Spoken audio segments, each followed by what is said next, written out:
Hello everyone, welcome to education centre. जैसा कि हमारी पिछली क्लास में हमने क्या किया था, हमने आपको व्हीट स्टोन ब्रिज तक आपको बता दिया था बहुत अच्छे से। ठीक है, तो आज हम थोड़ा और आगे बढ़ते हैं और आज हम सीखते हैं केबीएल और केसीएल, जो कि बहुत ज्यादा इंपॉर्टेंट है। ठीक है बहुत बेसिक, लेकिन इंपॉर्टेंट रोल प्ले करता है। आरआरबी जेई की बात कर लो, एसएससी जेई की बात कर लो, हर एक एग्जाम में देख लो, प्रीवियस ईयर का पेपर उठा के देख लो, यहां से इस टॉपिक से, इन दोनों टॉपिक से हमेशा 1-2 नंबर के क्वेश्चंस जरूर आए हैं। ठीक है, और ऐसे क्वेश्चंस बहुत ही इजी क्वेश्चंस हुआ करते हैं। ठीक है, ऐसे क्वेश्चंस को सॉल्व करने के लिए आपको पेन नहीं उठाना होता है। तरीका आज मैं आपको बताऊंगा कि करना कैसे है। ठीक है, तो सबसे पहले देखते हैं केबीएल और केसीएल के जो थ्योरी पॉइंट के क्वेश्चंस आते हैं वो देख लेते हैं। उसके बाद मैं आपको ले चलूंगा न्यूमेरिकल्स पे, और न्यूमेरिकल को मैं ऐसे ही हैंडल कराऊंगा कि आप बस देखना और आंसर दे देना। ठीक है, स्टार्ट करते हैं, देखते हैं केबीएल और केसीएल का मतलब क्या है। केबीएल एंड केसीएल, ठीक है, तो केबीएल का मतलब होता है किरचॉफ वोल्टेज लॉ। क्या मतलब होता है? Kirchhoff voltage law. और केसीएल का क्या मतलब होता है? Kirchhoff current law. ठीक है, जब हम फर्स्ट लॉ की बात करते हैं तो हम बात करते हैं केसीएल की। ठीक है, इसे फर्स्ट लॉ, किरचॉफ का पहला नियम, किरचॉफ का फर्स्ट लॉ बोला जाता है। क्या? केसीएल। केसीएल का मतलब है इसमें करंट से रिलेटेड इन्होंने एक लॉ दिया था, एक नियम दिया था, एक रूल दिया था, जिसे बोला गया था किरचॉफ करंट लॉ। इन्होंने क्या कहा था कि at any node the algebraic sum of the current is equal to 0। ठीक है, या फिर विल बी 0। मीन्स जैसे एक कोई नोड ले लेते हैं। ठीक है, कोई एक नोड है। Node, what is the node? Node का मतलब ये होता है कि उसमें कई सारी करंट आके मिले, ठीक है, या फिर वहां से बाहर जाएं, उस चीज को नोड बोल देते हैं। ठीक है, और मिनिमम कितनी करंट की बात कर रहा हूं मैं? कम से कम 2 ब्रांचेज, 2 शाखाएं आके एक पॉइंट पे जब मिलती हैं, तो ये जहां पे मिलती हैं उसे बोला जाता है नोड।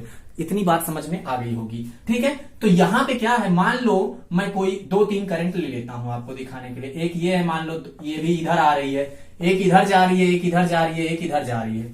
ठीक है, इस पे I1 करंट जा रही है, इस पे I2 जा रही है। ठीक है, इस पे I3 जा रही है, इस पे I4, इस पे I5।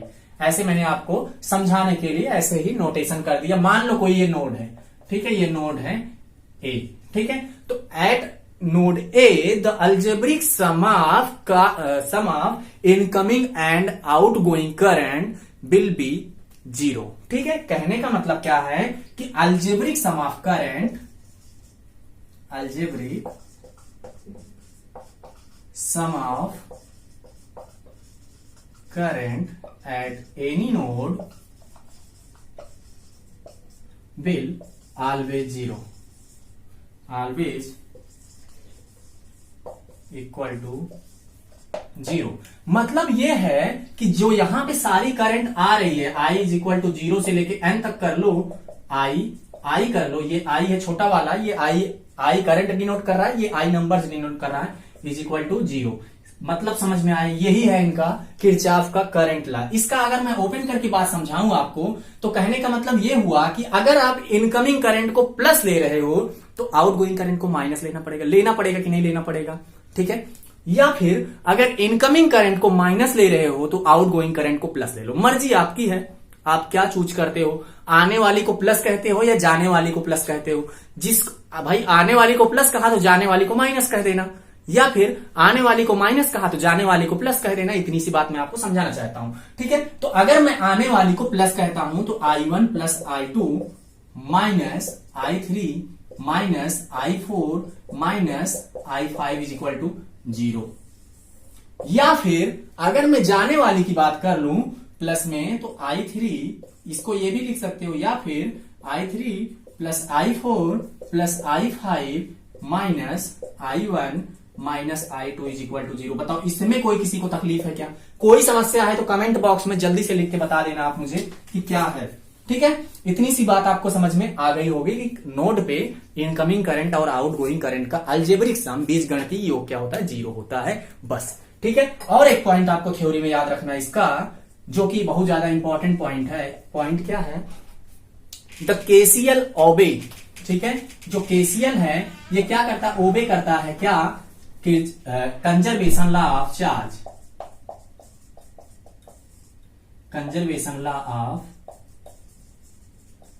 चार्ज, ठीक है, आवेश संरक्षण के नियम को फॉलो करता है। हिंदी में बात करें तो ये क्या होता है, आवेश संरक्षण का नियम।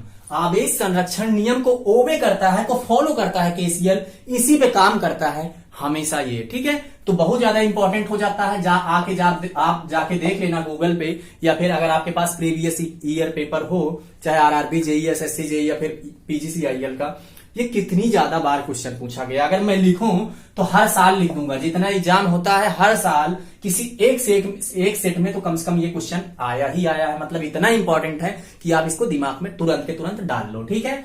आगे बढ़ते हैं। अब इस पे हम कुछ क्वेश्चंस आपको करके दिखाते हैं। क्वेश्चंस कैसे आते हैं, बिल्कुल हलवा आते हैं। आपको क्या करना है, कुछ करना ही तो नहीं है, इसमें पेन भी तो नहीं उठाना है। तो मैं क्या बताऊंगा आपको कि करना क्या है, इसमें कुछ भी नहीं करना है, ठीक है। तो ध्यान से समझना। इसमें जैसे क्वेश्चन होता है किरचॉफ करंट लॉ से, जो क्वेश्चन होता है कैसे होता है, मान लो कोई नोड दे देता है, इस पे कुछ ब्रांचेस दे दिया इन्होंने, ठीक है, कुछ इधर से ब्रांचेस दे दिया, ठीक है। ये 4 ब्रांचेस बाहर की तरफ जा रही हैं, ठीक है। 3 ब्रांचेस से करंट आ रही है। मान लो इस पे कह दिया इन्होंने 100 एम्पियर की जा रही है, इस पे 50 जा रही है, इस पे 30 जा रही है। इन्होंने कह दिया इस पे 10.7 करंट आ रही है, ठीक है। इस पे आपका 20.3 जा रही है, इस पे आपका x जा रही है, और इस पे आपका 50 जा रही है। 50 की जगह मैं 30 लिख देता हूं, ठीक है। 30 जा रही है तो x की वैल्यू, ठीक है, find the value of x। तो क्या करना है आपको, कुछ नहीं करना है दोस्तों, सारी की सारी इनकमिंग करंट जोड़ लो। सारी की सारी इनकमिंग करंट जोड़ोगे कितना आएगा, 100, 50, 150, 180। जब इनकमिंग हमने प्लस में जोड़ दिया तो इसको घटा लो आप सीधा, ठीक है। -10.7 माइनस 20.3 माइनस x माइनस 30 बराबर कितना दोस्तों, 0। इतनी सी बात आपको समझ में आ गई होगी। तो यहां पे क्या कर लो, इन तीनों को माइनस वालों को जोड़ लो। अब देखो ये माइनस में x है, इसके साथ तो जुड़ेगा नहीं, ये वेरिएबल है। 10.7 20.30 कितना हो गया भाई, 20 10 30 31 हो गया, 31 30 कितना हो गया, 61 हो गया, ठीक है। अब 61 अगर 180 में से चला जाएगा तो कितना बचेगा, 119 बचेगा, 119 बचेगा, ठीक है। 119 माइनस x बराबर 0, तो x की वैल्यू कितनी आ गई, 119 आ गई। ऐसे ही सॉल्व करना है, ठीक है। आप दूसरा क्या यूज कर सकते थे, मैं ये भी कह सकता था कि all incoming current, sum of all incoming current is equal to sum of all going current. Sum of all, जितनी आने वाली करंट है, ठीक है, उसके बराबर क्या होनी चाहिए, सारी की सारी जाने वाली करंट के सम के बराबर होनी चाहिए। सम ऑफ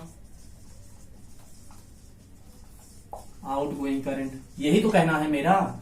अरे भैया बाबू, यही तो बताओ आप क्या कह रहा हूं मैं ये कह रहा हूं कि आने वाली करंट को जोड़ के बजाने वाली करंट को जोड़ के बराबर कर लो, दोनों ही आपको जोड़ना है। तो ये हो गया 180 बराबर, ये कितना आया था आपका, ये सारा जोड़ोगे तीनों तो 119 आ जाएगा। सॉरी 119 नहीं आएगा, 61 आ जाएगा। 61 और प्लस x की वैल्यू निकालोगे तो 180 में से 61 घटाओगे तो कितना आ जाएगा, 119 आ जाएगा अभी भी, ठीक है। तो कितना आ जाएगा आंसर प्यारे दोस्तों, 119 एम्पियर आ जाएगा आपका करेक्ट आंसर। ऐसे ही क्वेश्चन आपका केसीएल में पूछा जाता है। एक और क्वेश्चन लेते हैं, आप जरा बता देना इसका आंसर क्या है, ठीक है, देख के बताना है, ठीक है। पेन फ्री क्वेश्चन होते हैं, इसमें क्या पेन उठाओगे आप, ठीक है। आप वैसे भी इतना सब कुछ पढ़ते हो, ठीक है, तो आपको इतना तो पता ही है कि करना क्या है इसमें, ठीक है। देखो एक नोट ले लेता हूं मैं,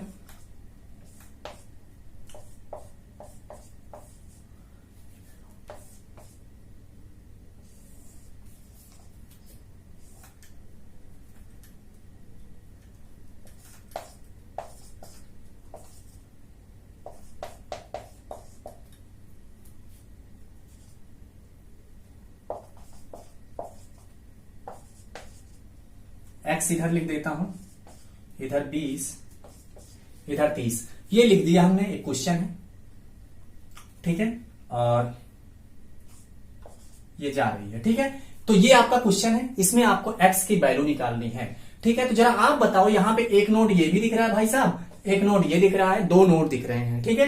तो आपको इसी नोड से आपको आंसर्स देना है, लेकिन आपको ये करंट तो पता है कि इस पे 5 आ रही है, इसकी करंट पता है आपको, नहीं पता। वो कैसे पता चलेगी, वो इस नोड से पता चलेगी। इस नोड पे टोटल इनकमिंग करंट कितना है, 20 में से 5 इधर चली गई तो बची कितनी, 15 इधर चली गई। अब बात हजम हो गई कि नहीं हजम हो गई, ठीक है। अभी आ गया 15 इधर, ठीक है, 15 इधर 5 इधर, 15 5 20 और 20 20 40 और 40 30 70, 70 तो आ रही हैं, ठीक है, और 20 ये जा रही है, 70 में से 20 चला गया, कितना आ गया 50 आ गया, और 50 जो बचा वही क्या हो गई, एक्स की वैल्यू हो गई आपका आंसर। देखो बिना पेन उठाए हुआ कि नहीं हुआ, ठीक है, पेन उठाया आपने नहीं उठाया ना, तो ऐसे ही आपको बिना पेन उठाए ही क्वेश्चंस को टैकल करना है, ठीक है, सॉल्व करना है बहुत फास्ट तरीके से, ठीक है। नेक्स्ट बढ़ते हैं, केसीएल आपका खत्म हो जाता है जब आपको और सारे मैं क्वेश्चंस कराऊंगा, ठीक है, ढेर सारे क्वेश्चंस प्रीवियस ईयर के कराऊंगा तो आपको दिखाऊंगा कि कैसे कैसे क्वेश्चंस और आए हुए हैं इस पे, ठीक है।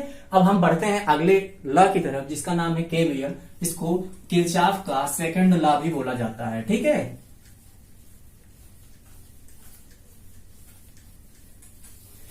इसको बोला जाता है किरचॉफ वोल्टेज लॉ। ये क्या ओबे करता है, it obey conservation law of energy.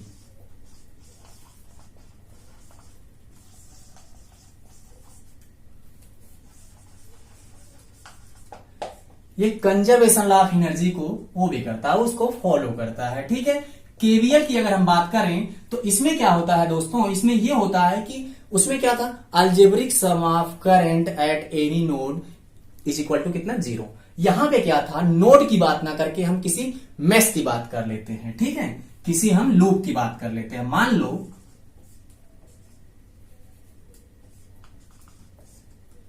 ये एक आपका लूप है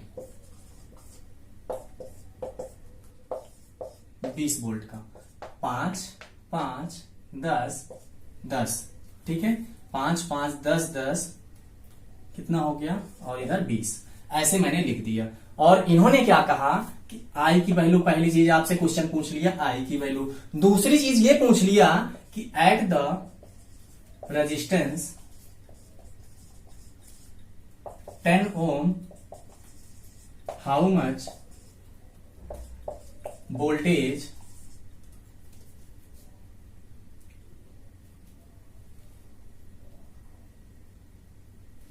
क्या कराता है, वोल्टेज का ड्रॉप कराता है ना, how much voltage drop. Question number 2, ठीक है, कि जो आपका 10 ओम का रेजिस्टेंस है इस पे वोल्टेज कितना है, इस पे V की वैल्यू कितनी है। तो प्यारे दोस्तों आपको क्या करना है, सबसे पहले I की वैल्यू निकालनी है। I इस पूरे लूप में, इस पूरे आपके लूप में I तो वही जा रही है क्योंकि ये सारे के सारे सीरीज कनेक्टेड। अब सीरीज पैरेलल मत पूछना क्योंकि पिछली क्लास में मैंने अच्छे से आपको बता दिया था, सारी करंट इधर से होते हुए एक ही तो रास्ता है, इधर से ही चली जाएगी। ये सारे के सारे किसमें, सीरीज में है। तो ध्यान रखना, दो चीज मैं आपको सिखाना चाहता हूं, जब वोल्टेज आपका इंक्रीज करे तो आप वहां पे प्लस सिंबल डालना, जब आपका वोल्टेज ड्रॉप हो, ठीक है, तो वहां पे आप क्या डालना, माइनस सिंबल डालना। तो जितने भी रेजिस्टेंस होते हैं, जितने भी प्रतिरोध होते हैं, सारे के सारे वोल्टेज का ड्रॉप कराते हैं। तो ये ड्रॉप है, ये ड्रॉप है, ये ड्रॉप है, ये ड्रॉप है, ये आपकी बैटरी है, ठीक है, डीसी सोर्स है एक, तो यहां पे वोल्टेज इंक्रीज कर रहा है, ठीक है, वोल्टेज सोर्स है ये, तो यहां पे आपको प्लस लेना है। तो ध्यान रखना, ये माइनस से प्लस, ठीक है, ये जब माइनस से प्लस ये इंक्रीज कर रहा है, इसमें क्या करना, उल्टा करना, इसको आप सीधा साइन कर दो, plus minus plus minus plus minus, ठीक है। मतलब ये ध्यान रखना है कि करंट इंटर कर रही है, करंट इंटर कर रही है तो करंट इंटर कर रही है तो प्लस, और करंट लीव कर रही है तो माइनस, बस इतनी सी बात, ठीक है, इधर माइनस। इतने में कोई समस्या है क्या, नहीं है। अब इसका माइनस प्लस है, चाहे आप पहला ले लो चाहे दूसरा ले लो, ये क्या है, V है, और V इज इक्वल टू आपका IR होता है। तो R कितने हैं, देखो 5 5 10 10 10 20 20 40, 40 R है, ये R की वैल्यू 40 है। इसी में अगर हम I से गुणा कर देते कितना होना चाहिए, 20 वोल्टेज होना चाहिए। ये मैं आपको बेसिक कॉन्सेप्ट बता रहा हूं। पहले तो I की वैल्यू यहां से निकालना होता तो कितना कर देते, 20/40 कर देते, और ये कट जाता आपका 0.5 आ जाता, 0.5 एम्पियर आ जाता I की वैल्यू, ठीक है। लेकिन हमें क्या करना, हमें इस मेथड से ना जाके हम क्या करना, हमें केवीएल से इसको सॉल्व करना है, ठीक है। तो केवीएल से इसको हम जब सॉल्व करते हैं तो कैसे करेंगे, आप क्या कर लो, ऐसे देखो, जब आप पहले लो, पहले वाला चाहे ले लो चाहे दूसरे वाले की पोलरिटी ले लो। मान लो मैं हमेशा सबके लिए पहले वाली लेता हूं, तो पहले क्या करोगे, -20 लिखोगे, इतनी, इसमें कोई दिक्कत नहीं। जब इसका पहले लिया तो इधर जा रहे हो आप, ऐसे घूम के आओगे ना, तो इसका भी पहले का लो। इसका जब पहले का देखोगे तो यहाँ पे प्लस है तो प्लस ले लो, 5 है और 5 लिख लो, I कर दो यहाँ पे, क्योंकि करंट इसमें कितनी जा रही, I जा रही। ऐसे इसको देखो, यहाँ पे भी इसका भी पहला ले लो, इसका पहला ले लिया, 5 I कर दिया, यहां तक कोई समस्या नहीं। इधर जा रहे हो आप, इसका भी पहला ले लो, इसका पहला लिया तो कितना हो गया, 10 I हो गया। फिर उसके बाद जब इधर घूमा तो इसका भी पहला ले लो, इसका पहला कितना है भाई, 20 I हो गया बराबर 0। यही कहा था ना, the sum of algebraic voltage, ठीक है, sum of the voltage, sum of potential in any loop, ठीक है, क्या होगा, 0 होगा। इसमें क्या था, algebraic sum of voltage, statement समझना, algebraic sum of voltage in any loop will always 0। ये भाई साहब का स्टेटमेंट था, केवीएल का स्टेटमेंट यही था कि पूरे लूप में जो अलजेब्रिक सम ऑफ वोल्टेज होगा क्या होगा, हमेशा 0 होगा। इतनी बात आपको समझ में आ गई कि हमने क्या कर लिया, हमने सबसे पहले पोलैरिटी सेट कर लिया, उसके बाद हम चाहे पहली ले लें चाहे दूसरी, आंसर आपका वही आएगा। अब क्या कर लेते हैं, हमने पहली लिया है, अब फिर दूसरी लेके भी आपको दिखाऊंगा मैं, ठीक है। जब माइनस को उधर लेके चले जाओगे तो कितने आई आपका आ जाएगा, 40 आई, ठीक है। 40 आई बराबर ये कितना हो जाएगा, 20 हो जाएगा। जरा आप 40, ये 0 से 0 काट दो, 2 बटे इधर से काटोगे, 2 दूनी 4, आई की वैल्यू 1/2, 1/2 का मतलब 0.5 एम्पियर, ठीक है। ये हो गया आपका केवीएल, ठीक है। क्वेश्चन आपको समझ में आ गया होगा। दूसरा तरीका क्या था कि हम पहले वाला ना लेके हम बाद वाला लेता, देखो दिक्कत कोई नहीं है, ठीक है, चाहे पहले ले लो चाहे बाद में, मैं हमेशा कोशिश करता हूं पहले वाली लेने की, ठीक है। आप कोई भी चूज कर सकते हो। अगर मैं दूसरा ले लूं, ठीक है, तब क्या आएगा आंसर, तो दूसरा इसका प्लस है, प्लस लिख लिया, कितना 20 वोल्ट, ठीक है, तो 20 लिख लिया। इधर दूसरा माइनस में है तो माइनस आप 5 आई लिखोगे, इसका दूसरा भी माइनस में है 5 आई लिखोगे, फिर इसका दूसरा भी माइनस में है -10 आई लिखोगे, इसका भी दूसरा माइनस में है -20 आई लिखोगे, इक्वल्स टू 0 लिखोगे, कोई समस्या नहीं है, ठीक है। तो इसमें क्या करो, जितने आई है सारे के सारे माइनस में सारे जोड़ के और उस साइड लेके चले जाओ, 20 बराबर 5 कितना हो जाएगा, 40 आई हो जाएगा उस साइड जाके। अब फिर से क्या करो, 0 से 0, 2 दूनी 4, आई बराबर 1/2 बराबर कितना आ गया, 0.5 एम्पियर आ गया। बताओ कोई दिक्कत है क्या। तो केवीएल आपका इस तरीके से सॉल्व होता है। एक और छोटा सा क्वेश्चन ले लेता हूं, फिर आपको सारा समझ में आ जाएगा, ठीक है। यहां तक आपको कोई समस्या तो नहीं है, ठीक है। अगर है तो कमेंट बॉक्स में कर देना, मैं आपको और भी क्वेश्चंस करा के दिखा दूंगा इस पे, ठीक है। कोई भी क्वेश्चन लगाना बच्चा, रूल यही रहेगा हमेशा, ठीक है। रूल कभी कभी बदलते नहीं है। जैसे एक क्वेश्चन लेता हूं मैं, 40 ओम, अच्छा एक उसमें क्वेश्चन था कि 10 ओम का जो रेजिस्टेंस था, 10 ओम का जो रेजिस्टेंस था उस पे वोल्टेज कितना था, तो इस पे कितना वोल्टेज होएगा, बी बराबर आई आर होता है ना, आई इंटू 10 होएगा। आई की वैल्यू 0.5 थी, तो यहां कितना आ जाता, 10 गुणे 0.5, तो इस पे कितने वोल्टेज का ड्रॉप था, 5 वोल्ट का। तो ये आपका स्किप हो गया था, समझ लेना इस चीज को, बहुत ईजी है, ठीक है। अब चलो इस वाले क्वेश्चन को देखते हैं। इसमें हमने क्या लगा दिया, एक 100 वोल्टेज का, 100 वोल्ट का एक ले लिया, आपको सोर्स ले लिया, वोल्टेज सोर्स। यहां पे 40 लिख दिया और यहां पे 60 ओम लिख दिया, और ये लिखा कि भाई साहब 60 ओम रेजिस्टेंस पे, 60 ओम रेजिस्टेंस पे क्या करो, वोल्टेज निकाल के आप दे दो, ठीक है। 60 ओम रेजिस्टेंस पे वोल्टेज कितना होगा, तो सबसे पहले देखो ये करंट इसमें मान लो इस लूप में कितनी जा रही है, आई जा रही है, निकाल दिया, ठीक है। 100 कर दिया, यहां पे क्या कर दिया, 100 by minus plus, plus minus plus minus, कोई दिक्कत नहीं है, ठीक है। -40 आई माइनस 60 आई बराबर 0, 40 60 कितना हो गया, 100 आई बराबर 100, 100 से 100 कैंसल आउट, आई बराबर 1 एम्पियर। जैसे ये 1 एम्पियर मिला, इस पे वोल्टेज कितना है, 60 इंटू 1, 60 वोल्ट है। अगर इस पे पूछता 40 गुणे 1 बराबर 40 वोल्ट, ठीक है। ये भी समझ में आ गया। इसी को मैंने पिछली क्लास में आपको पोटेंशियल डिवाइडर समझाना था, ठीक है। तो देखो पोटेंशियल डिवाइडर क्या करता है, इसमें जैसे 2 रेजिस्टेंस हैं, तो क्या करो आप सीधा जब इस पे वोल्टेज पूछे तो उसका रेजिस्टेंस ले लो, फिर इन दोनों रेजिस्टेंस को आप जोड़ लो, 40 और 60 कितना हो गया, 100 इंटू जो टोटल वोल्टेज है उससे गुणा कर दो, आपका आंसर तब भी आ जाएगा, कितना आ गया, 60 आ गया। ऐसे ही जब इस पे वोल्टेज पूछे, जिस पे पूछे वही रेजिस्टेंस लेना है, उसके बाद उसके सीरीज में जो रेजिस्टेंस लगा उसको जोड़ लेना है आपको, ये 100 गुणे 100, यहाँ पे भी आपका 40 आ गया। वोल्टेज डिवाइडर होता है, मैं आपको आगे बहुत सारे क्वेश्चंस वोल्टेज डिवाइडर पे करके दिखाऊंगा, ठीक है। तो क्वेश्चन आपके जो एग्जाम में आते हैं वहां कभी लिखा नहीं होता है कि इसको केबीएल से करो या केसीएल से या फिर किसी और से, तो आप किसी से भी कर सकते हो, आपका आंसर तो वही आना चाहिए, है ना। तो आपको आंसर मैच कराना है वहां पे ऑप्शंस पे, ठीक। तो समझ में आ गई होगी आज केवीएल की क्लास, ठीक है। इस पे और भी क्वेश्चंस करेंगे, अगली क्लास पे ढेर सारे क्वेश्चंस करेंगे और आपको मैं ढेर सारे क्वेश्चंस करवाऊंगा इस पे, ठीक है। तो अगली क्लास में मिलते हैं आप, ठीक है। तब तक के लिए थैंक यू सो मच।